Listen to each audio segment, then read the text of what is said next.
Welcome to I dream legal talk. నేను Udayasri. Present మనతో ఉన్నారు హైకోర్టు అడ్వకేట్ నాగేశ్వర్ పూజారి గారు. మాట్లాడదాం. హలో అండి. యా కొన్ని క్రైమ్స్ జరిగినప్పుడు వాళ్ళకి సంబంధించిన వెహికల్ కావచ్చు, లేదంటే వాళ్ళకి సంబంధించిన ప్రాపర్టీ పేపర్స్ కావచ్చు, వాళ్ళకి సంబంధించిన వాళ్ళ బిలాంగింగ్స్ ఏవైనా పోలీసులు సీజ్ చేస్తూ ఉంటారు కదా. ఒకవేళ సీజ్ చేస్తే ఎప్పటి వరకు వాళ్ళ దగ్గర ఉంటాయి? వీళ్ళు మళ్ళీ వెళ్ళి తెచ్చుకోవడానికి వీళ్ళకి ఏమైనా ఆప్షన్స్ ఉంటుందా? అసలు సీజ్ చేసే రైట్ పోలీసులకు ఉంటుందా? అంటే ఏదన్నా క్రైమ్ జరిగినప్పుడు ఆ క్రైమ్లో ఉపయోగించిన ఐటమ్స్ ఏమైనా అనుకుంటే, ఆ క్రైమ్ రిలేటెడ్ కానీ ఆ క్రైమ్ ఉపయోగించిన ఐటమ్స్ కానీ ఉంటే దాన్ని సీజ్ చేసే అధికారం పోలీసు వాళ్ళకు ఉంటుంది. ఇప్పుడు ఏదన్నా క్రైమ్ జరిగినప్పుడు ఎక్కువ సీజ్ చేసే అవకాశాలు ఏముంటాయి అంటే, మొబైల్ ఫోన్స్ ఎక్కువ సీజ్ చేస్తారు. ఓకే, తర్వాత ల్యాప్టాప్స్ ఎక్కువ సీజ్ చేస్తారు. తర్వాత వచ్చేసి మీకు వెహికల్స్ సీజ్ చేస్తారు. కార్లు కానీ లారీలు కానీ ఇంకేమైనా సీజ్ చేస్తారు. వెహికల్స్ మనం ఏదైతే మోడ్ ఆఫ్ ట్రాన్స్పోర్ట్ యూజ్ చేస్తామో దాన్ని సీజ్ చేసే అధికారం ఉంటుంది. తర్వాత ఏమైనా ఫైనాన్షియల్ ఫ్రాడ్ కనుక జరిగితే, ఓకే, మనకు బ్యాంక్ డిపాజిట్లు కానీ బ్యాంక్ అకౌంట్లు కానీ, తర్వాత ఆస్తికి మనం కొనుక్కున్నాం ఫ్రాడ్ జరిగిన అమౌంట్ అంటే ప్రాపర్టీ అవి కానీ వీళ్ళంతా సీజ్ చేసే అధికారం ఉంటుంది వీళ్ళకి.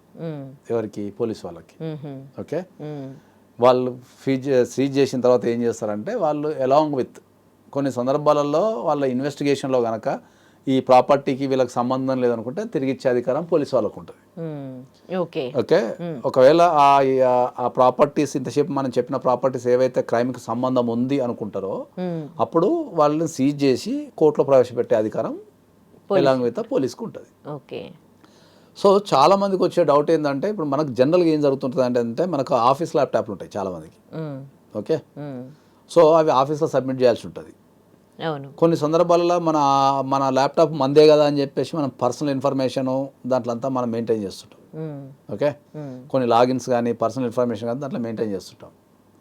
మొబైల్ ఫోన్స్, ప్రధానంగా మొబైల్ ఫోన్స్లోనే ఇప్పుడు ఉన్న జీవితం, మనిషి జీవితం ఒక ఫోన్ కొన్నాడు అంటే మన జీవితం మొత్తం ఫోన్లోనే ఉంటుంది. బ్యాంకింగ్ వ్యవస్థ కావచ్చు, ఆ సిమ్కి ఏముంటుంది మనకు కంపల్సరీ ఎస్ఎంఎస్లని అవి ఇవని మన ఫోన్పేలు గూగుల్ పేలు అన్నీ దాంట్లో ఇన్ఫర్మేషను, మన డాక్యుమెంట్స్ అంతా ఒక మనిషి నథింగ్ బట్ ఫోనే. సో ఫోన్లు, మళ్ళీ ఫోన్లలో కూడా చాలా కాస్ట్లీ ఫోన్లు వాడుతుంటారు అందరు. వాటిని సీజ్ చేసే అధికారం కూడా వాళ్ళకు ఉన్నప్పుడు, తర్వాత మీరు అన్నట్టు బ్యాంక్ ఫిక్స్డ్ డిపాజిట్లు కానీ లాకర్స్ కానీ గోల్డ్ కానీ ఇవన్నీ చేసినప్పుడు ఏంటంటే, కోర్టులో వేసిన తర్వాత వాటిని మనము రికవరీ చేసుకునే అధికారం మనకు ఉంటుంది. కోర్టుకి వెళ్ళి అయ్యా ఇది నా ప్రాపర్టీ, వీళ్ళు ఇన్వెస్టిగేషన్లో సీజ్ చేశారు కాబట్టి ఆ ఫోన్ వల్ల నా ఫోన్ నాకు రికవరీ ఇవ్వండి, నా ల్యాప్టాప్ నాకు ఇవ్వండి, లేకపోతే నా ఆస్తి పేపర్లు నాకు ఇవ్వండి, లేకపోతే నా వెహికల్ ఉంది కదా నా వెహికల్ నాకు ఇవ్వండి, నేను ఇప్పుడు రెగ్యులర్గా జాబ్ పోవాలనో లేకపోతే నాకు వెహికల్ ఖరాబ్ అయిద్దనో అని అడిగి మనం కోర్టుని అడిగే అధికారం మనకు ఉంటుంది.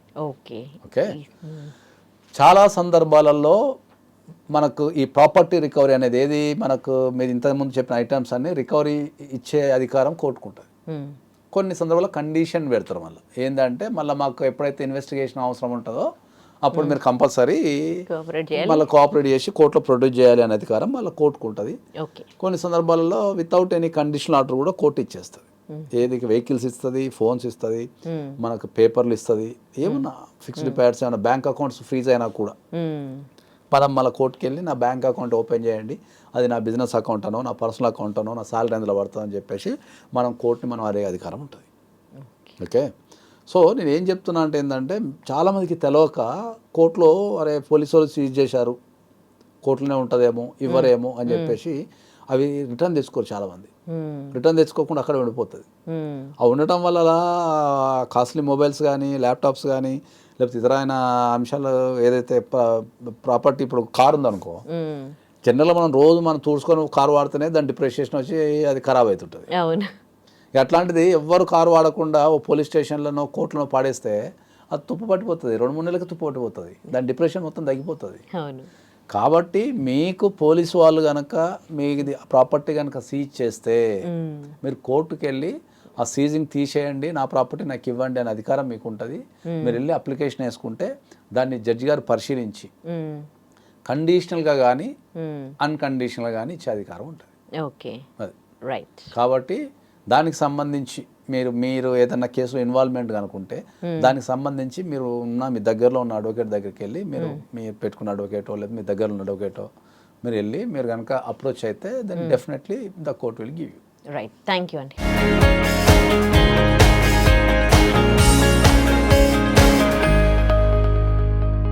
And for more videos, Please subscribe to iDream. Please subscribe to iDream. Please subscribe iDream. And please subscribe to iDream. For more videos, subscribe to iDream. Please like, share and subscribe to the channel. Congratulations, iDream. subscribe to iDream. Subscribe to iDream. So subscribe to iDream Media. iDream ki iDream team andarki huge congratulations. Please subscribe iDream Media. Please subscribe to iDream. Subscribe iDream. Please subscribe to iDream. iDream అంటే నా కళల channel subscribe చేసుకున్న నోరు తిరుగుతలేదు, మీరైతే గంట గుర్తు కొట్టండి. For more such videos, please subscribe to iDream. Subscribe to iDream. Please subscribe to iDream. Please subscribe iDream Media. Please do subscribe to iDream. Please subscribe to iDream Media. For best entertainment and information, please subscribe iDream. And don't forget to subscribe to iDream.